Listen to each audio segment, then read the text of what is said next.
Termina daqui a pouco, 8h34 da noite, o prazo para que a defesa do ex-presidente Jair Bolsonaro explique o descumprimento de medidas restritivas impostas a ele. O prazo foi dado pelo ministro Alexandre de Moraes do Supremo Tribunal Federal. A investigação apura a atuação de Bolsonaro e do deputado Eduardo Bolsonaro em ações de coação contra autoridades brasileiras envolvidas no processo que trata da tentativa de golpe de Estado em 2022. O ex-presidente é um dos réus nessa ação penal, que tem julgamento marcado, portanto, para setembro. Na última quarta-feira, Moraes intimou a defesa a esclarecer os reiterados descumprimentos das medidas cautelares impostas, a repetição de condutas ilícitas e também a existência de risco de fuga. De acordo com a Polícia Federal, foram encontrados indícios de que Bolsonaro continuava a usar redes sociais e a se comunicar com outros investigados, mesmo com a proibição imposta pelo STF. Os investigadores também localizaram um arquivo de texto que, segundo eles, poderia ser usado para solicitar asilo político na Argentina. A defesa de Bolsonaro já havia afirmado que vai entregar a manifestação dentro do prazo estabelecido. Os advogados negaram violações. E esta é a segunda vez que Moraes cobra explicações formais da defesa sobre cumprimento das restrições. Em julho, poucos dias após a imposição das medidas cautelares, o ex-presidente compareceu ao Congresso para reunião com apoiadores e discursou. As ações geraram postagem nas redes sociais. Na ocasião, os advogados negaram o descumprimento das ordens judiciais. E no início de agosto, diante de violações, Moraes, o ministro Alexandre de Moraes, determinou a prisão domiciliar de Bolsonaro, medida que segue em vigor. A decisão foi motivada novamente pelo uso irregular das redes sociais. A investigação começou em maio, tendo Eduardo Bolsonaro como principal alvo inicial, E com o avanço ali das apurações, a Polícia Federal identificou alinhamento das ações do deputado com o pai, o que motivou, portanto, a imposição de medidas restritivas contra Bolsonaro. Luciene Landim, alguma informação nova por aí sobre essa prestação de contas da defesa de Jair Bolsonaro?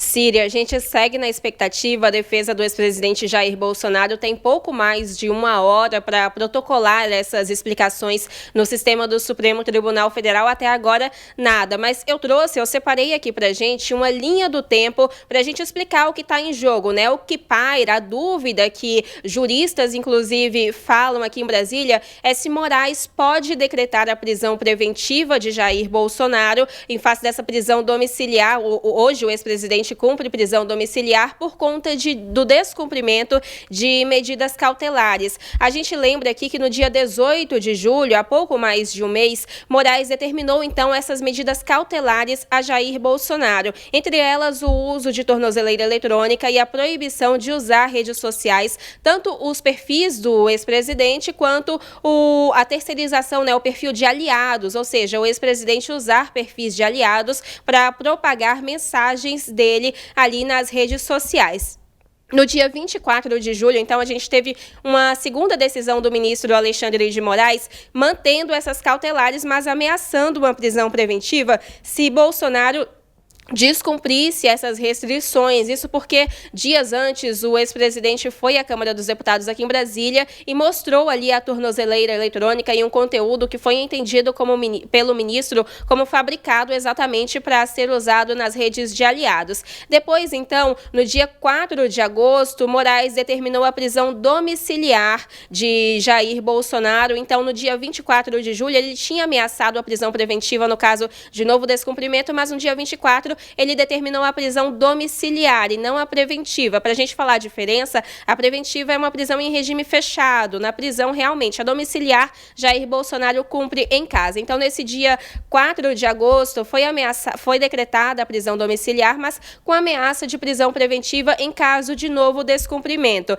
E a gente lembra que esse dia 4 de agosto foi um dia depois daquelas manifestações em várias cidades do país, em que o ex-presidente apareceu em chamadas de vídeos com aliados em várias cidades, em atos, por exemplo, com Michele Bolsonaro, que estava em Belém, também aqui em Brasília, em ligação com Bia Kicis, e também nesse dia 4 de agosto, quando foi decretada a prisão domiciliar, a Polícia Federal apreendeu um celular na casa do ex-presidente, o celular usado por ele, e com isso, a gente teve um desdobramento que foi relatado nesse relatório da Polícia Federal, que culminou nesse novo indiciamento. Inclusive, a gente lembra que Jair Bolsonaro não podia usar redes sociais, nem os próprios perfis, nem os perfis de terceiros. Mas agora a gente entra nessa linha do tempo que eu separei, Síria, que é descrita ali nesse relatório da Polícia Federal, no dia 25 de julho, ou seja, já com o ex-presidente em medidas cautelares, tendo que cumprir essas obrigações, o pastor Silas Malafaia, que inclusive foi alvo também da Polícia Federal nesta semana, ele mandou uma mensagem a Jair Bolsonaro, uma mensagem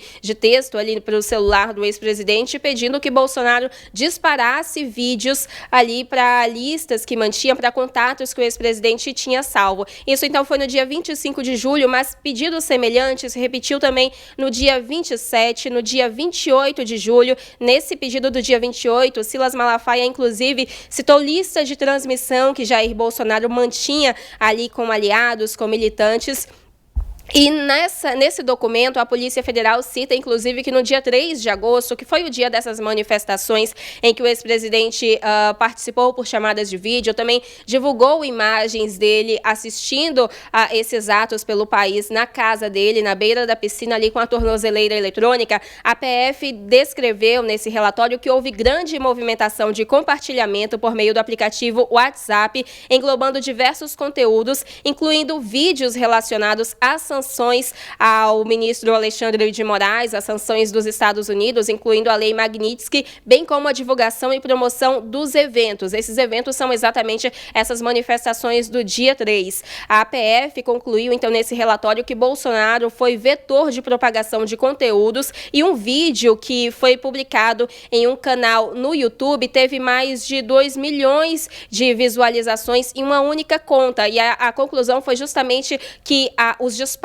feitos pelo ex-presidente contribuíram para esse alcance, mais de 2 milhões de visualizações nesse único vídeo. Uma frase usada pela PF, inclusive, é de que Jair Bolsonaro utilizou um modus operandi de milícia digital. Então, tudo isso está em jogo, além, claro, de fatos passados identificados pela Polícia Federal, como essa carta que foi escrita ao presidente da Argentina, Javier Milei. Então, tudo isso é o que se espera que a defesa de Jair Bolsonaro esclareça ao Supremo Tribunal Federal nessa manifestação, que tem que ser feita, então, em pouco mais de uma hora, né? Às 8h34 acaba esse prazo, às 8h34 dessa sexta-feira. Então, a expectativa é sobre qual decisão que Moraes vai tomar depois dessa explicação da defesa diante de todos esses fatos que foram levantados e revelados pela Polícia Federal na última quarta-feira. Síria.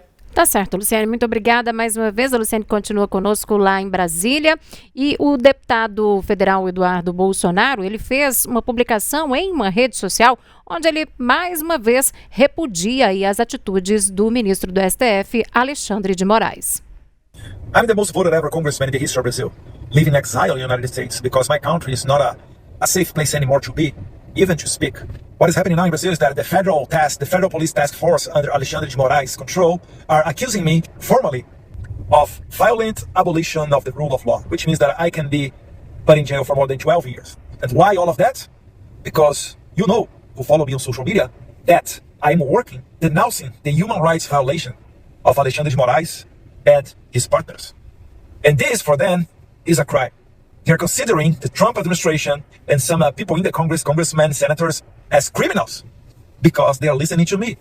And I do not only speak, I also show some press articles and other documents proving that what I'm talking is true. And after Trump sanctioning Alexandre de Moraes, after Secretary Scott Bessent and Secretary Rubio also following President Trump in the same way, also sometimes taking the visas of some of the justices of the Supreme Court, now, as they have a lack of courage to put formally President Trump, Secretary Rubio, Secretary Bessent under investigation, they're coming after me. But I already told them that I will not stop. I will keep denouncing their human rights violation. And why? Because yes, I want to increase the pressure against these human rights violations. Because they threat the Congress. And the Congress must be free to vote the amnesty bill. This is my goal. This is what I want. I want to rescue my country. And I think I do not deserve this kind of accusation. Just like anyone from Venezuela, Iran, Cuba, or any of these dictatorship countries, when they denounce the human rights violation, they also do not deserve to be accused and be jailed because of that. Thank you very much for your support. May God bless Brazil. May God bless United States of America. Agora a gente vai voltar a Brasília, onde a Luciane Landim tem informações pra gente agora sobre a defesa do ex-presidente Jair Bolsonaro. A defesa já se manifestou, Luciane? Acabou de se manifestar, Síria. Esse documento acabou de entrar ali no peticionamento do Supremo Tribunal Federal, praticamente 1 hora do fim do prazo, né? O prazo que o ministro Alexandre de Moraes deu ao ex-presidente Jair Bolsonaro. A gente tem aqui algumas partes desse documento. Foi um documento, 12 páginas de explicações assinadas, então, por 3 advogados de Jair Bolsonaro, Celso Vilarde, Paulo da Cunha Bueno e Daniel Tesser. E nessa peça, eles falam que o relatório da Polícia Federal causa espanto e encaixa-se como uma peça política com o objetivo de desmoralizar um ex-presidente da República que, quer queiram as autoridades policiais ou não, ainda é um líder político, expondo a vida privada e acusando o Bolsonaro de fatos tão graves quanto descabidos. Disse ainda que parece incrível, mas boa parte do relatório dedica-se a um disse-me-disse sem qualquer relevância para a investigação. Diz ainda que o objetivo do inquérito é proteger o Estado democrático, mas diversas leis são lançadas ao lixo. Frase, então, dita pelos advogados de Jair Bolsonaro nessa peça protocolada ao Supremo Tribunal Federal. Eles falam também que conversas privadas, movimentações financeiras, pagamentos feitos a profissionais, tudo isso foi cuidadosamente transmitido à imprensa, como se dados bancários não fossem protegidos. Tem uma frase também que a defesa citou nessa peça, que é: então o objetivo é o massacre, a desmoralização. A gente também tem respostas sobre aquela carta que foi encontrada de um pedido de asilo político à Argentina. Esse pedido que foi feito ali como uma forma de rascunho encontrado no celular de Jair Bolsonaro. A defesa diz que parece claro que um rascunho de pedido de asilo ao presidente argentino, datado de fevereiro de 2024, não pode ser considerado um indício de fuga, que seria necessário avisar a Polícia Federal, especialmente ao setor de inteligência, que o processo criminal que originou as cautelares foi proposto 1 ano depois e, desde então, Bolsonaro compareceu a todos os atos, inclusive estando na residência dele quando determinado o uso de tornozeleira eletrônica, tornozeleira que foi determinada, então, por Moraes no mês de julho deste ano. Mas o objetivo, segundo a defesa, foi alcançado, que foi manchetes no Brasil e no exterior anunciando que o ex-presidente planejou uma fuga. Agora, entre aspas, nessa peça, nessa explicação, nada mais falso, mas nada mais impactante, sobretudo há pouco mais de 10 dias do julgamento. A gente lembra que a primeira turma do STF vai julgar a partir do dia 2 de setembro a ação penal dessa suposta trama de golpe de Estado, o que corresponde ali ao núcleo 1, né, que é o núcleo que Jair Bolsonaro integra e também aliados políticos dele, pessoas que fizeram parte do governo dele. A gente tem uma última manifestação aqui nessa explicação protocolada no STF, Síria, exatamente no final, os advogados de Jair Bolsonaro citam que, prestados os esclarecimentos solicitados, aproveita-se para requerer a reconsideração no que toca à decisão que determinou a prisão domiciliar, ou seja, há também nessa peça de 12 páginas um pedido para que Moraes reveja essa decisão que tornou Jair Bolsonaro um preso domiciliar, né? Essa decisão que foi assinada, então, no dia 4 de agosto pelo ministro do STF. Então, a gente tem essa peça protocolada no STF. A gente, claro, agora precisa esperar uma manifestação do ministro Alexandre de Moraes, que é o relator desse caso. A gente não pode ainda afirmar o que Moraes vai fazer, se ele vai aceitar essas explicações ou determinar qualquer outra medida. A gente precisa esperar essa manifestação do ministro, que a gente também não pode dizer quando vai acontecer. Todas essas alegações da defesa de Jair Bolsonaro, claro, vão ser analisadas a partir de agora. Então, o documento protocolado no STF cerca de 1 hora antes do fim desse prazo dado por Alexandre de Moraes. Síria.